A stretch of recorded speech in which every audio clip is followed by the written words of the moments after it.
එහෙම තමා පළවෙනි ගාන හැදෙන්නේ. ඊට පස්සේ දෙවෙනි ගානත් එක්ස්ප්ලেইন කරන්න ඕනේ. ඒ වගේම එකක් තමයි තියෙන්නේ. ඊටත් වඩා පොඩි එක. ඒක මම දැනට අතරින් නම් අපරාධ නේද? තුන්වෙනි එකේ තුන්වෙනි තුන්වෙනි එක අර අපි කලින් කතා කර රියපෝෂන්මන්ට් ඒකත් එක්ක එකතු වෙච්ච ගාන. මේකේ එතකොට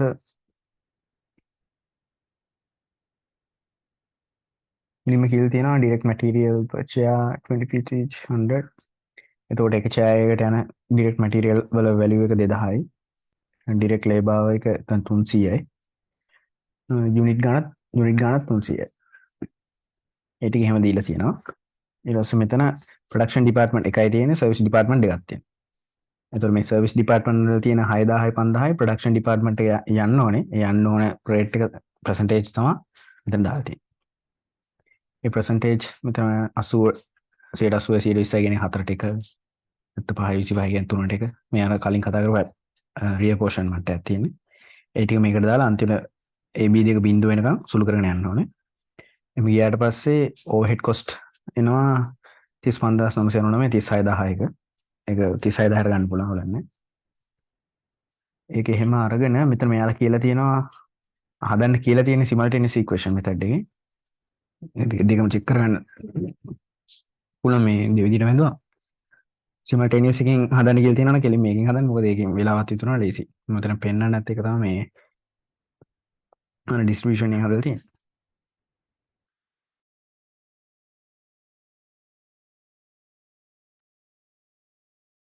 සිමල්ටේනියස් එකෙන් හදද්දි කලින් කතා කරපු විදිහමයි කලින් කොපියේ. දැන් මට පස්සේ එතන අපිට AB values දෙක එනවා. ඒ දෙක දාලා x හෙව්වාම ඒකෙන් 125ක් දාලා ඒකෙන් 120ක් දාලා b ගෙන් ඒකෙන් 180ක් දාලා b ගෙන් 175ක් දාලා අපි ඒක එකතු කරන්න ඕනේ 25000ට. එතකොට අපිට 36000 එනවා. එතකොට මේ 36000 කියන්නේ චෑ එක හදන්න යන ඕහෙඩ් ගන්න. එතකොට චෑ එකේ ටෝටල් කොස්ට් එක හොයනවා නම් අපි මුලින්ම සමීකරණයක් ඉගෙන ගත්තා. ඒක කොහොමද ලේ සමීකරණය prime cost plus production overhead equal cost of product. එතකොට අපේ prime cost එක තියෙන්නේ මෙතන උඩම හදාගත්ත එක 2300යි 2300යි. එතනට මේ 36000 එකතු කරනවා.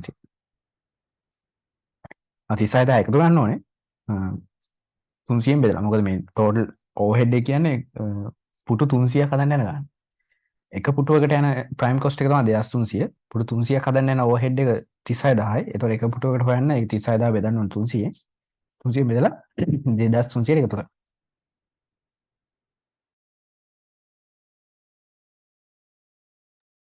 එතකොට අන්තිමට එනවා අපිට 2420යි කියලා එක පුටුවක ටෝටල් කොස්ට් එක. දැන් මේ මෙච්චර අපි කරපු එක අපිට අර ඇබ්සෝර්ප්ෂන් රේට් එකක් දාලා ලේසි විදිහකට කරන්න පුළුවන්. ඒක තමයි මේකෙන් අහන්නේ ඩිරෙක්ට් ලේබර් අවර් රේට් එක දාලා හදන්න කියන්නේ. අපි 2300 කියන එක කලින්ම දන්නවනේ. ඒක හදාගත්තට පස්සේ අපිට මේ 3600 බෙදීම 300 ඔන්න ඔතනින් එන ආන්සර් එක ගන්න තමයි කියන ඕවර්හෙඩ් එක ගන්න තමයි මේ ඇබ්සෝර්ප්ෂන් එක පාවිච්චි කරන්නේ. ඇබ්සෝර්ප්ෂන් එක මෙහෙම පාවිච්චි කරන්න පුළුවන් අපිට ටෝටල් ඕවර්හෙඩ් එක දීලා තියෙනවා 36000. 36000 මෙතන අපි හදන්න කියන්නේ ඩිරෙක්ට් ලේබර් අවර් රේට් එක. ඒතර මේ 36000 හදන්න යන ලේබර් අවර් එක එක පුටුවකට කීයද 300යි. ඒ වගේ පුටු 300ක් හදන්න ඕනේ. මේ තියෙන්නේ මෙන්න මේ ඉක්වේෂන් එක. මෙන්න production overhead for the period 36000යි. labor hour 300යි. මෙතන 300 වැඩි කිරීම 300යි. මෙන්න මේ පාර්ට් එක හොයන එක තමයි කරන්නේ මෙතන මේ රේට් එක. ඒක හොයලා අපි මෙතන මම කිව්ව මෙතන බේස් එකට දාන කෙනා වැඩි කරන්න ඕනේ එන ගාන. බේස් එකට දාන්න අපි 300 production labor hours production labor hours ඒ 300 වැඩි කරන්න ඕනේ 0.4ෙන්. ඒකට එන්නේ අපි මෙතන රොඩින් හොයාගත්ත එකේ 300 බෙදලා එන ගාන. මේ ක්‍රම දෙකකටම එකම දේ හොයලා තියෙන්නේ. ඔය එකක් ඇබ්සෝර්ප්ෂන් විදියට අනිත් එක රියපෝෂන්මන්ට් විදියට. දෙකේ වෙනස දැනගන්න තමයි මේක තියෙන්නේ. එකම උත්තරේ එන්න ඕනේ කොහොමද? ඊපස්සේ හතරවෙනි හතරවෙනි ගාන ඇවිල්ලා අර ඔක්කොම එකතු කරපු ගාන.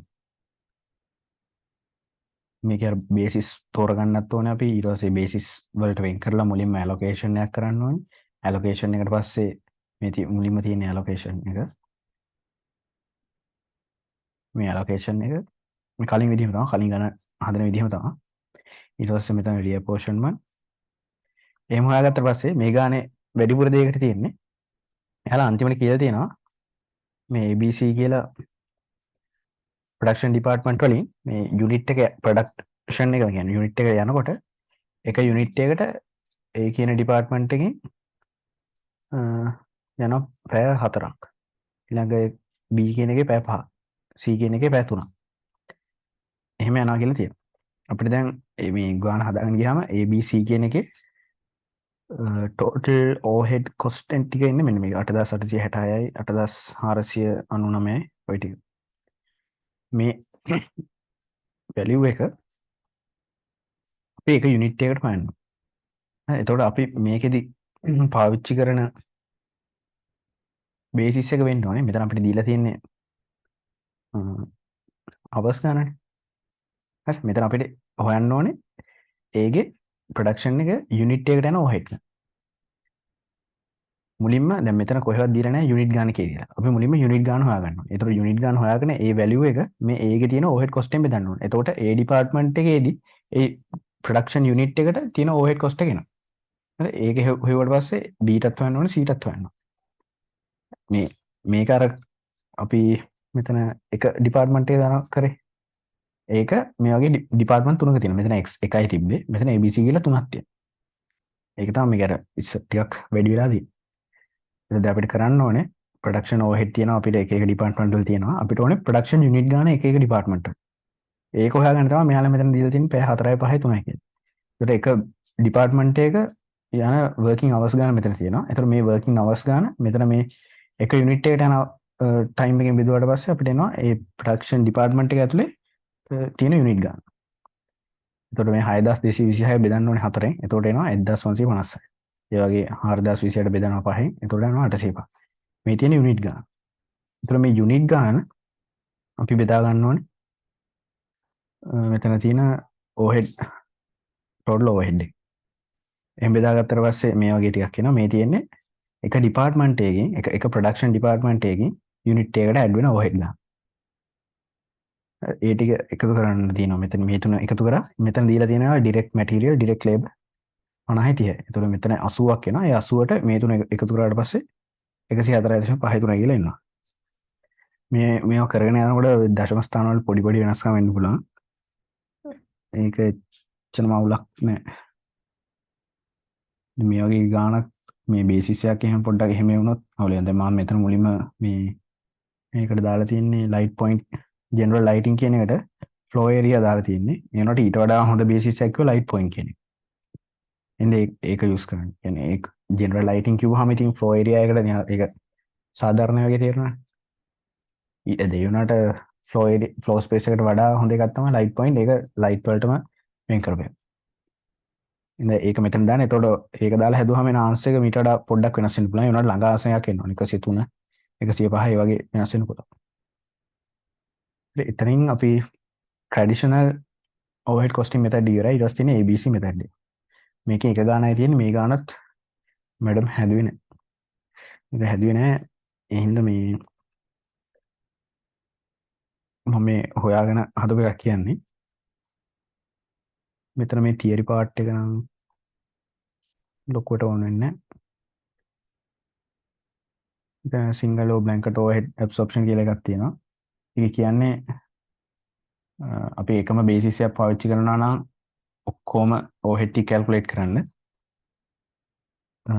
ඒකට කියනවා බ්ලැන්කට් කියලා. බ්ලැන්කට් ඕ සිංගල් දෙකම එකයි. ඕන සිංගල් ඇබ්සොර්ප්ෂන් බේසිස්. ඒ වෙච්චර ඕන වෙන්නේ නැහැ ගණන් හදන්න. තියරි පාර්ට් ඊට පස්සේ මේ ABC කොස්ටිං කියන එක විශේෂ වෙන්නේ ඇයි කියලා අහනවා.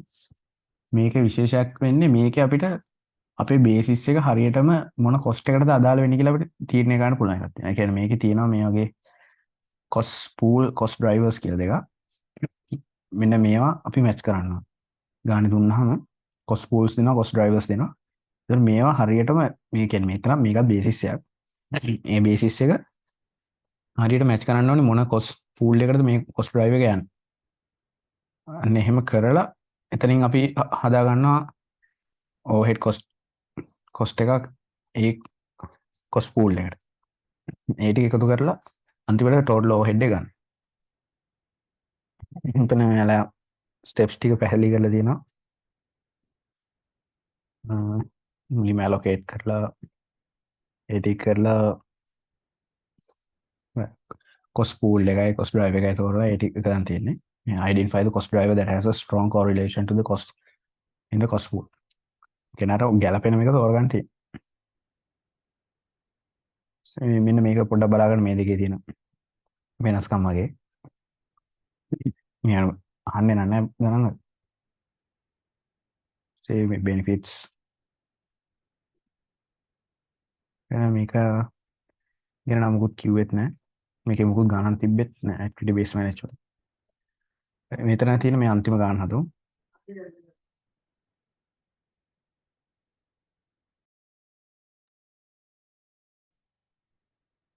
මේ ගානේ මුලින්ම තියෙන පාර්ට් එක අපිට කරන්න පුළුවන්. ඒකට ABC ඕනේ. ඒ කියන්නේ cost per unit for product ABC using traditional absorption costing using direct labor hour as the basis. Direct labor hour as the basis.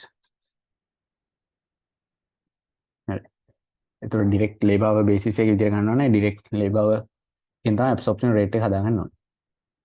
direct labor hours equation එක මේක overhead for the period over labor hours. overhead for the period කියලා ගත්තාම මෙන්න මේ ටික. මේ දින ඔක්කොම overhead cost ටික. ඒ ටික අපි මුලින්ම එකතු කරනවා. මෙතන එකතු කරලා තියෙන ඒ ටික. ඒ ටික එකතු කරලා unit ගාන ගන්න ඕනේ. unit එකට නෑ. මේ unit එකට direct labor hour per unit. unit තියෙන 15000. ඊට පස්සේ total ඒ 15000ටම යන labor hour එක. ඒ ටික එකතු කරලා උතර ඔක්කොම unit ටික මෙතන calculate වෙනවා. ඒක total overhead එකකුලි තියෙනවා. යට තියෙනවා ඔක්කොම unit ටිකට යන labor hours ගන්න. total overhead labor hours. මේ labor hours ඔක්කොම unit වලට යන labor hours ටික තමයි මෙතන දාන්නේ.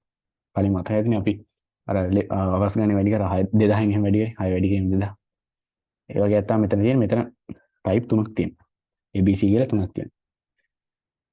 ඒක එහෙම දැම්මහම එතකොට එනවා 28.3 unit per 1 hour of labor. එහෙම ලියන්න ඕනේ 28.3 ඉවත් ඇති. ඊට පස්සේ අපිට මේකේ හොයන්න කියනවා යාලා full cost per unit. full cost කියන්නේ total cost කියන්නේ prime cost plus overhead cost. overhead cost එකේ rate එක 28.3. ඒක වැඩි වෙන්න ඕනේ මේ ABC කියන අදාළ අයගේ unit එකක් හදන්න යන time එක. ඒක තමයි මේ 0.1.5 මෙතන තියෙන එක මේ direct labor hours per unit 0.1.5 මේ යටම පෙළේ තියෙන එක උඩ එකේ තියෙන්නේ මෙතන the price for raw materials remain constant through the year. ඒ ටික constant කියලා තියෙනවා. raw material යන ගාන මෙතන දීලා තියෙනවා කිලෝ කීයද කියලා ABC වලට වෙනවා. කිලෝ එක 1.2යි. A කිලෝ 2ක් පාවිච්චි කරනවා. ඒතකොට ඒක දෙකෙන් වැඩි කරන්න ඕනේ. B කිලෝ 3ක් පාවිච්චි කරනවා. C කිලෝ 4ක් පාවිච්චි කරනවා. ඒතකොට මෙතන තියෙන යාළගේ direct raw material cost එක. direct labor ගද්දී මෙතන කියන්නේ labor cost එක 14.8යි per hour. එතකොට ඒකත් වැඩි කරන්න ඕනේ යාර labor ගන්න. මෙතන 0.1.5 0.2. මේවා අර කලින් හදපු විදිහම තමයි මෙතනට යනවා. ඊට එකතු කරලා පස්සේ ABC වලට cost එක වෙන වෙනම එනවා. ඒක unit එක cost එක මේ එන්නේ ABC කියන department වල. department නේ ABC කියන්නේ මේ product තුන.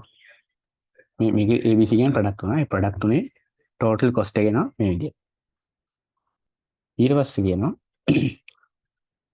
මේ හොයපු එක මේක ABC method එකෙන් හොයන්න කියලා activity based costing. ඒක හොයද්දි තමයි අපිට මෙන්න මේ යටින් දීලා තියෙන්නේ number of production runs per annum, number of purchase orders per annum. ඔන්න ඔය ටික පාවිච්චි නේ. ඒ කියන්නේ මෙන්න මෙතන තියෙන මේ machine hours per unit මෙන්න මේවා කියන්නේ cost driver මේ තියෙන cost pools. cost pools කියන්නේ මෙතන overhead එකතු වෙන තැනට. cost driver කියන්නේ මේ overhead එකට basis එකක් කරගන්න එකක්. basis එකක් වගේ එකක්. මේ මෙතන වෙන scene එකක් කියන්නේ කලින් වලට වඩා වෙනස්. මුලින්ම අපි කරන්න ඕනේ මේ හතරට match වෙන cost driver එක හොයාගන්න. cost pool හතරට. machine setup cost කිව්වහම අපි ඒක මේකට මේ නෝට් එකක් මේ මුකුත් දීලා නැහැ. මේක තව එකක් තියෙනවද දන්නේ තව PDF එක. ඊට පස්සේ අර මාර්ජිනල් කොස්ටිං කියලා ඇත්තේ මේක අපිට කරේ නැහැ. මේකේ කොහෙවත් කියලා නැහැ මේ කොහොමද තෝරගන්නේ. මේ මෙතන මේ පොඩ්ඩක් තියෙනවා. ඊළඟට මේ ටික කියවලා මෙතනින් මේ කොස් පූල් එක තෝරගන්න අමාරුයි. මේක කියවලා බලලා මොකද්ද ගැලපෙන්නේ කියලා හිතලා බලලා ගන්නවා. machine setup cost කිව්වහම මෙතන දාලා තියෙන number of production runs per annum. ඒක තමයි අරන් තියෙන්නේ. machine running cost. machine running cost කියලා ගත්තාම ඒක machine hours වලට දාලා තියෙනවා. procurement cost කියන්නේ ඒක purchase. procurement කියන්නේ මොන හරි goods acquire කරන එක. procurement කියන්නේ. ඒතර ඒක purchase වලට වැටෙනවා කෙලින්ම. delivery cost කියන එක deliveries to retailers කියන එක. ඒතර මේ දෙක මේ අන්තිම දෙක කොහොමද ගැලපෙනවා. මේ දෙකෙන් පොඩ්ඩක් හිතන්න ඕනේ machine setup cost එක. machine එකක් අපි අලුතෙන් set කරන්නේ අපිට production එක වැඩි කරගන්න. යන එක වගේ machine 10කින් ගන්න production එකට වඩා ඒ වගේ machine 20කින් ගන්න production එක වැඩි. අන්න එහෙම එක. setup cost number of production runs per annum. right. ඊටසේ machine running cost කිව්වම ඒකත් මේකෙන් ගන්න පුළුවන් machine hours per unit. running cost එක කියන්නේ machine එක කොච්චර වෙලාවක් දුවලා තියෙනවද. ඒකයි. ඊටසේ ඒ ටික එහෙම බෙදාගත්තට පස්සේ මෙතන මම මේ 36 94 140 ඔය දාලා තියෙන්නේ මෙන්න මේ ටිකේ එකතුව. මේ ABC තුනේ එකතුව. 36 කියන්නේ 16 12 8 මේ එකතුව. මේ ටිකේ එකතුව ABC තුනේම තියෙන මේ cost drivers වල එකතුව අපි බෙදන්න ඕනේ cost pool එකේ value එක. ඒක තමයි මේ කරලා තියෙන්නේ. හරි ඒ ටික එහෙම බෙදුවට පස්සේ දැන් මෙතන ඉඳන් තමයි ABC costing part එක calculation ටික පටන් ගන්න. දැන් 737.5යි අපේ machine setup cost එකේ අපි මේ ගන්න අර පොදු value එක. ඊපස්සේ මේ වගේ ගන්න ABC කියලා machine setup, machine running, procurement, delivery cost. මේ හතරයි දැන් අපි බෙදන්න යන්නේ.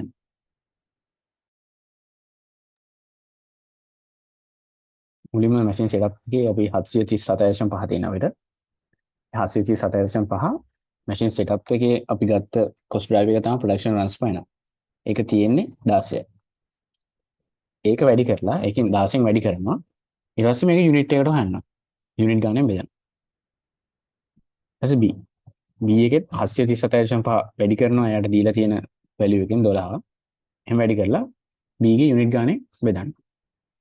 C ටත් ඒ විදිහම තමයි. මේ කරන පිළිවෙල ඔක්කොම මේ හතරට එකම විදිහට තමයි. මේ අන්තිමට මම ලියලත් නැහැ කෙලින්ම සුළු කරලා තියෙන්නේ. මේ හතර කිසි වෙනසක් නැහැ.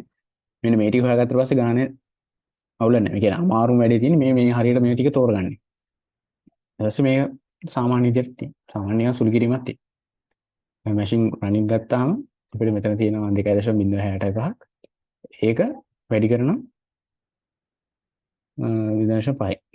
මැෂින් රනින් කියන්නේ machine hours per unit. දැන් මෙතන per unit කියලා දීලා තියෙනවා. එතකොට ආයේ 15000 බෙදන්න ඕනේ. හරි? ඒක තේරෙන? ඒ වගේ චුට්ටක් බලන්න. අවුල පැටලෙන්න පුරා මෙතන per unit කියලා දීලා තියෙන හින්දා මෙතන බෙදන්නේ. ඊට පස්සේ procurement කියන එක. procurement කියන number of purchases. එතන per unit කියලා දීලා නැහැ. අර කලින් එක මේ උඩ එක වගේමයි. එතන තියෙන value එකෙන් වැඩි කරා 15000 බෙදුවා. මේ unit එකට හොයන්න. ඒ වගේ මේ ටිකම unit එකට හොයලා මේ overheads ටික එකතු කරගන්න. ඒ ටික එකතු කරලා කලින් අපි direct material direct labor හෙව්වා. ඒ ටිකට මේ overhead එක එකතු කරලා total cost එක ගන්න. දැන් මේ ක්‍රමයට එන answers මේ උඩ ක්‍රමයට එන answers වලට වඩා වෙනස්. තේරෙනවද? මේ answers තමයි හරිම answers.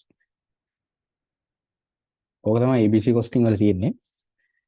past papers ගණන් මීට වඩා ටිකක් advance කියලා මම තේරෙනවා බලද්දී. මේ ටික හදලා past papers ටික බැලුවා නම් හරි මම past papers වල answers උත් දාන්න. මෙතනින් අපිට උගන්වපු accounting part එක ඉවරයි.